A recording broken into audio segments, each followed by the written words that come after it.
కర్ణాటకలోని గోకర్ణకు సమీపంలో ఒక రష్యన్ మహిళ తన ఇద్దరు పిల్లలతో కలిసి ఒక గుహలో ఉండడాన్ని పోలీసులు గుర్తించారు. ఉత్తర కన్నడ జిల్లాలోని మారుమూల ప్రాంతంలో ఈ గుహ ఉంది.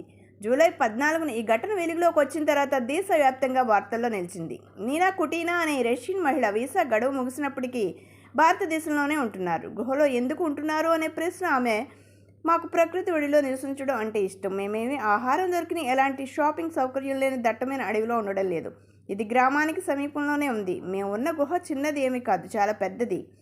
పాములు ఇతరత్ర జంతువులు ఉండొచ్చని మీరు అంటున్నారు, కానీ అవన్నీ ప్రకృతిలో భాగం. ప్రకృతి మనకు ఎలాంటి హాని చేయదు అని అన్నారు. ఆ రష్యన్ మహిళ 2016లో బిజినెస్ వీసాపై భారతదేశానికి వచ్చారని పోలీసులు తెలిపారు. ఆమె వీసా గడువు 8 ఏళ్ల క్రిందటే ముగిసింది. దీంతో ఆమెను తిరిగి రష్యా పంపించేందుకు సన్నాహాలు చేస్తున్నారు.